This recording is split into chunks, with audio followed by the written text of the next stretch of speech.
Terima kasih atas kesempatannya. Saya Asri Yohana Sirait dengan NIM 114222029. Di sini saya akan menjelaskan hasil kinerja saya dengan topik analisis literatur perkembangan dan tantangan penelitian di bidang software development dalam kurun tahun 2020 hingga 2025. Setelah telaah yang lebih lanjut, saya menemukan bahwa penelitian di bidang software development mempunyai arah yang sangat luas. Karena itu, saya menyusunnya dalam 3 pertanyaan utama.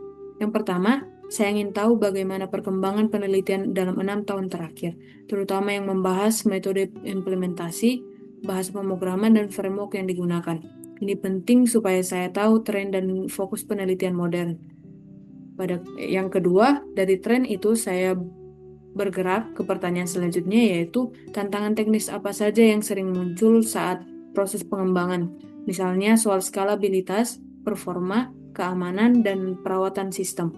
Ini membantu dalam melihat masalah nyata yang belum terpecahkan. Dan yang ketiga, saya ingin melihat bagaimana pilihan bahasa pemrograman dan framework bisa mempengaruhi kualitas dan performa sistem. Dengan kata lain, apakah pilihan teknologi benar-benar berdampak pada hasil akhir pengembangan. Dari ketiga RQ di atas, saya mulai dari memetakan tren dan mengidentifikasi tantangan sampai memahami pengaruh teknologinya secara lebih mendalam. Dan pada bagian metodologi, saya menyusun dengan mengikuti 2 panduan utama yang umum digunakan seperti Kitchenham Guidelines dan Prisma Flow Diagram. Yang pertama, guidelines dari Kitchenham. Pedoman ini terbagi dalam 3 tahap besar. Yang pertama, perencanaan. Dari awal saya menentukan kebutuhan SLR, merumuskan RQ, dan menyusun protokol penelitian termasuk kriteria eksklusif dan inklusif yang akan saya gunakan dalam proses memfilter jurnal saya.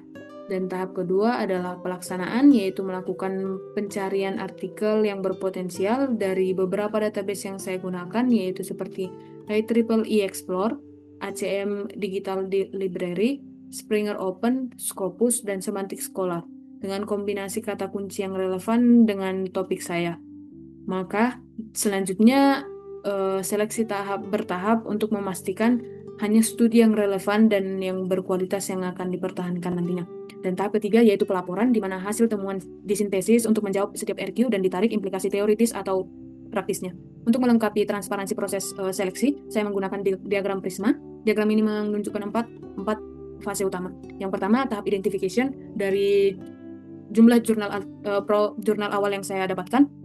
Setelah itu, saya melakukan penghapusan duplikat, yaitu beberapa jurnal untuk disaring, dan kemudian pada tahap screening dari hasil itu terdapat 14.000 artikel yang dieliminasi karena tidak sesuai dengan kriteria yang sudah saya tentukan, seperti bukan pada bidang development, dan juga tidak peer review, juga tidak tersedia full text-nya. Dan tahap selanjutnya yaitu eligibility. Dari 2.000 artikel yang ditinjau secara mendalam, hanya terdapat 25 yang memenuhi kriteria kualitas dan relevansi. Dan tahap terakhir yaitu pada tahap included, akhirnya hanya 12 literatur yang menjadi landasan dasar analisis dan sintesis dalam SLR saya. Secara keseluruhan, alur Kitchenham menjamin sistematika dan metodologis dari SLR saya, sementara Prisma memberikan transparansi dalam proses seleksi.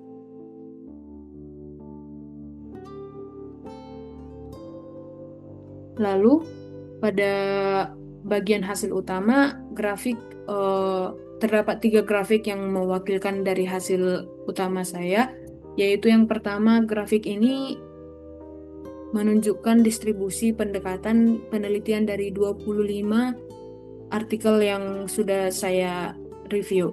Secara umum terlihat bahwa pendekatan eksperimen kuantitatif mendominasi dengan proporsi sekitar 35 hingga 40%.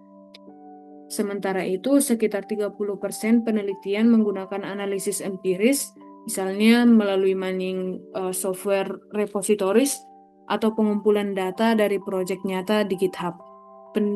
Pendekatan ini membantu peneliti untuk memahami pola perilaku pengembang, dan kualitas kode dari data real. Dan yang selanjutnya, studi kasus atau penelitian komparatif juga menempati porsi yang besar, yaitu 25 hingga 30%. Temuan ini memperlihatkan bahwa riset di bidang software development masih sangat berorientasi pada sisi teknis dan kuantitatif. Masih ada ruang besar bagi penelitian yang menilai efektivitas dari alat bantu AI seperti GitHub Copilot yang benar-benar mempengaruhi kualitas kode dan efisiensi pengembang. Selanjutnya, pada grafik ini saya memperlihatkan tren publikasi penelitian di bidang software development yang secara umum terlihat bahwa jumlah publikasi mengalami peningkatan cukup tajam dari 4 artikel pada tahun 2020 menjadi puncaknya yaitu 7 artikel di tahun 2022. Kenaikan ini menunjukkan bahwa periode tersebut adalah masa aktif riset terutama yang membahas topik otomatisasi, CI atau CD, dan perbandingan framework. Setelah tahun 2022, tren publikasi mulai menurun dengan 4 artikel pada 2023, 3 artikel 2024, dan 1 pada 2025. Jadi kita dapat melihat dari pola ini, riset software development sedang berada dalam fase transisi dan ada celah untuk menjadi titik masuk dari pondasi TA saya nantinya. Dan yang terakhir, kalau tadi kita lihat dari tren publikasi, sekarang kita melihat pada sisi metodologi penelitian yang digunakan pada software development selama 6 tahun terakhir. Dari diagram ini kita melihat 40% penelitian menggunakan pendekatan eksperimen kuantitatif dan 30% lainnya menggunakan analisis empiris, yaitu biasanya dengan cara menambang data dari GitHub atau GitLab untuk menganalisis data nyata, dan yang 30% sisanya menggunakan studi kasus atau komparatif antar framework. Pola ini menunjukkan bahwa penelitian di bidang ini masih dominan pada evaluasi performa teknis, bukan pada aspek perilaku pengembangan atau efektivitas alat bantu baru seperti AI Assistant Development Tools. Dan sebagai penutup, dari hasil analisis dari 25 publikasi dan 12 jurnal akhir, saya kumpulkan dari 5 database yang saya gunakan, dapat disimpulkan bahwa penelitian di bidang software development dalam 5 tahun terakhir memang berkembang pesat, tapi belum merata. Sebagian besar studi masih kuat dari aspek teknis, seperti evaluasi framework, testing automation, dan integrasi pipeline CI atau CD dengan dukungan metodologi empiris seperti mining software repositories dan eksperimen kuantitatif. Artinya, riset-riset ini sudah punya fondasi metodologi yang baik. Namun, dari seluruh literatur tersebut, hanya sedikit penelitian yang benar-benar secara sistematis efektivitas alat bantu berbasis AI seperti GitHub Copilot atau ChatGPT API dalam meningkatkan produktivitas dan kualitas hasil pengembangan.